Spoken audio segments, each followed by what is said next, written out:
Hello everyone, welcome back to the channel. And before we dive in, don't forget to subscribe so you don't miss our detailed analyses of political figures and their impact based on verified data.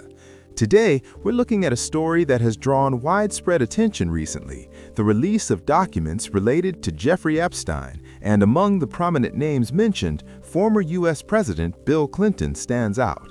The goal here is to step back, examine verified information, and separate association from accusation, rumor, or speculation. We'll explore how frequently Clinton appears in these materials, in what context, how media and social media covered these mentions, and whether any of it has actually influenced his reputation or public trust in institutions. This is an evidence-based look, not a platform for outrage or partisan claims, and by the end, we'll provide a clear, data-driven assessment grounded in publicly available records and statistics.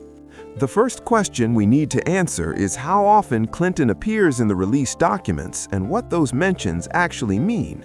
Reports indicate that his name appears multiple times in emails, flight logs, social events, and photographs, but frequency alone is not meaningful without context. High-profile figures like Clinton naturally appear in many records because of their social, political, and philanthropic networks. What matters is the nature of those mentions. According to the information available, most references reflect social proximity, official travel, and interactions within documented circles, not allegations of criminal behavior. Understanding this distinction is critical because it is often misrepresented in online discussions and viral content. One of the areas that received the most attention is Clinton's travel on aircraft owned by Epstein. Verified flight logs show that Clinton flew on Epstein's planes several times in the early 2000s, typically accompanied by staff, Secret Service, and members of his foundation. These trips were mainly for humanitarian work and international visits, including destinations like China, Africa, and Russia. Crucially, no flight log places him on routes to Epstein's private island, and there is no verified evidence of travel there. Flight records document presence and association, not criminal activity. This distinction is important because online speculation has repeatedly conflated these flights with wrongdoing, but the factual record does not support those claims. Photographs and social mentions in the documents have also drawn attention, but they require careful interpretation. Some images show Clinton in social settings with Epstein or Maxwell, but the pictures lack detailed context such as dates or locations. They show presence at events, not illegal actions. In elite social networks, overlapping attendance at gatherings was common, and being photographed in proximity to someone later convicted of crimes does not imply guilt. Visual evidence can influence perception, but it does not replace documentation of action. Equally important is what the files do not contain. There are no court documents, depositions, or statements from victims accusing Clinton of abuse or criminal behavior. No charges have been filed against him, and major journalistic reviews emphasize that his mentions appear in associational contexts rather than accusatory ones. Legal standards rely on evidence of actions, not the appearance of names, and this distinction is central to understanding the material responsibly. Despite the factual record, social media narratives went far beyond what the documents show. Viral posts and memes exaggerated connections or cited false numbers of trips, portraying Clinton as implicated in events for which there is no evidence. Mainstream reporting, on the other hand, consistently clarified context, explaining that appearing in documents does not equate to guilt. This contrast illustrates a challenge in the modern information environment. Speculation and emotional content spread faster than careful, evidence-based reporting. Public trust also plays a key role in how stories like this are perceived. Surveys over the past decade show declining trust in both government institutions and news organizations, and different polling methods can produce dramatically different results.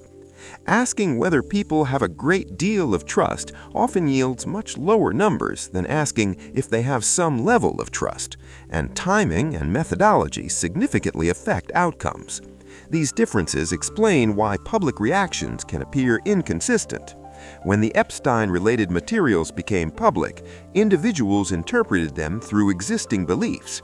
Those predisposed to distrust political elites were more likely to view Clinton's association as suspicious, while those who focus on evidence distinguished between contact and wrongdoing. This split is normal and expected in a polarized political environment.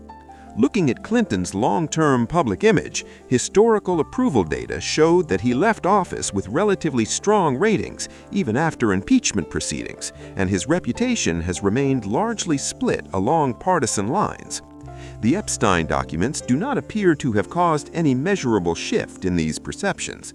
While the story generated attention and online discussion, the underlying data indicates that public opinion about Clinton remains consistent with long-standing trends influenced by partisanship and historical evaluation rather than any new revelation. It's also important to calmly address misinformation. Many online claims suggest specific trips or activities that the flight logs and other documents do not support. Analytical caution requires that we compare such claims against verified records and avoid assuming guilt from circumstantial associations. This approach is not propaganda. It is not about defending anyone. It is about looking at the evidence objectively and understanding what it actually shows. That's what careful analysis requires, separating fact from speculation and avoiding conclusions based on incomplete information. Social media sentiment provides insight into public discussion, but it has limitations. Platforms amplify extremes and emotional content, which can distort perception. While online narratives show what resonates and what sparks attention, they cannot replace verified documentation. Evaluating public response requires weighing these narratives against the underlying factual record. Otherwise, it's easy to overestimate the impact of viral speculation. When we put all of this together, a consistent pattern emerges. Bill Clinton's name appears in Epstein-related documents multiple times, but the mentions are largely about travel, social events, and association within high-profile networks. There is no evidence in the documents of criminal behavior. Media coverage that emphasizes context accurately reflects this, while parts of social media often blur the line between association and accusation. Public opinion about Clinton appears largely unchanged, consistent with historical trends, partisan alignment, and general trust dynamics. Approval and trust are dynamic, and disagreement among citizens is normal in democratic societies. In conclusion, the Epstein-related materials expanded awareness of Clinton's historical associations, but did not provide any verified evidence of wrongdoing. This assessment is based on documented records, credible reporting, and long-term public opinion data. It does not judge morality, intentions, or character. It emphasizes transparency, analytical rigor, and context. While social media amplified discussion and speculation, the factual record is clear. Clinton's mentions are circumstantial and documented, and they have not measurably affected his reputation or public trust. That is the data-driven verdict, open to verification and independent review, and designed to separate fact from fiction. Thanks for watching, everyone. If you found this analysis helpful or informative, don't forget to subscribe and hit the notification bell so you can stay updated with our latest in-depth presidential analyses.